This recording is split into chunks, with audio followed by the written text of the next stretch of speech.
Hey guys, welcome back to our YouTube channel. In this video, I'm gonna be showing you how to dig the footing and also how to install the handicap parking sign. Please stay tuned and continue watching until the end so you won't miss out on any details of how you can do this kind of work as well. Now, in the previous video, I showed you how to pour this concrete curb and also the asphalt, the striping and everything. And now we're pretty much ready to dig this hole and install the handicap parking sign. In order to do so, it's pretty simple and straightforward. All you have to do is measure. The parking spot is actually 9 feet wide.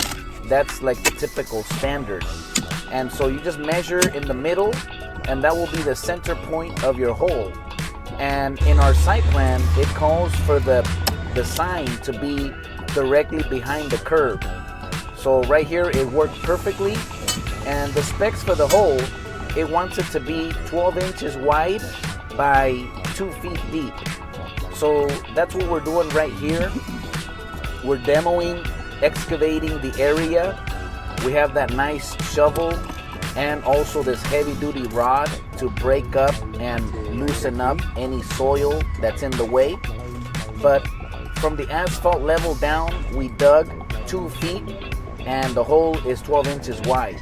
We're gonna put this square metal, it's like a metal post, 2 inches wide by 2 inches wide, and it's gonna rest on top of that concrete dobie. That will help elevate it so that the actual metal is not in contact with the dirt or anything. And all we're gonna do is center it in the hole. It's gonna be a few inches away from the concrete curb. We have a couple of those lumber boards that we're gonna set up just to brace and just so it'll stand, straight and level. So for the concrete, we purchased a couple of these bags. They sell them in the box store, pretty typical. And we have this bucket. You can also use a wheelbarrow, but I forgot to bring the wheelbarrow, so we're just using this 5-gallon bucket, mix it with water and the concrete. And once you have that nice consistency, you can go ahead and start filling in the hole. I actually purchased two 60-pound bags, and that will be more than enough for that hole. Normally, if you're doing like a 4x4 fence post, those are about 9 inches wide by 2 feet deep. But in this case, we have the hole, it's like 12 inches, so it's a little bit wider, and it's 2 feet deep. So I decided to purchase 2 of these concrete bags, mix everything really nice, and then I'll go ahead and pour that into the hole with the pole right in the middle. And then I'm gonna let all this dry. And I ordered the sign, the handicap sign. It's gonna come in on Friday. So today is Wednesday. It'll be here on Friday. There's the post already nice and kind of there. We have a brace on the top at an angle.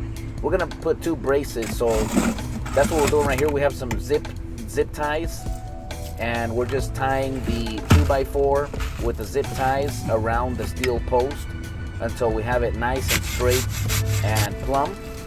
Once we have it, we're really close to where we need it, like right there, it's really, really nice. Then we can go ahead and start pouring the concrete. And then once the concrete is poured, we're gonna check it one more time because it's very easy to move it around and make sure it's perfectly plumb. And then we're just gonna let it sit, for a day or two. We're just gonna come back on Friday. All we gotta do is just mount the sign on this pole, and that's pretty much it. So the nice thing about this pole is it has all those holes, and those are super good because you can basically put the height of the sign wherever you want it. In the site plan, it says it needs to be a minimum 5 feet from the asphalt level. It needs to be 5 feet above that, and then the pole, it has to be 7 feet. That's like the maximum height from the asphalt level. So I purchased a 10-foot tall metal post, and the excess material, we're just gonna cut it with a grinder, and we're gonna cut it at the 7-foot max point. and then all the excess just throw it out. But the sign is pretty straightforward. It just has 2 rivets, and the sign already comes with the pre-drilled holes. So you just put it I mean, it's pretty straightforward. At the top of the pole, at the 7-foot max height, you just basically put it in one of the holes on the top and the bottom, and secure it with the rivets, and there's your parking sign. But that's the entire process right there. You just want to make sure that the concrete, it's not too wet or too dry. It just got to be a nice, creamy consistency. And we have a couple of buckets. One of them, we have it with water, and then the concrete, we put it in there and we mix it as we go. We're constantly checking the level. So, because as you're pouring the concrete, the pole moves or you kind of push it around. So you always just want to keep double checking it. And as you're pouring the concrete, you just kind of straighten it up until it's perfectly plumb. And then until you fill up the hole to where the ground level is. And once you do all of that, you're pretty much set. And for this project right here, this was one of the last things that we needed to do. We already painted all of the garbage enclosure that we constructed,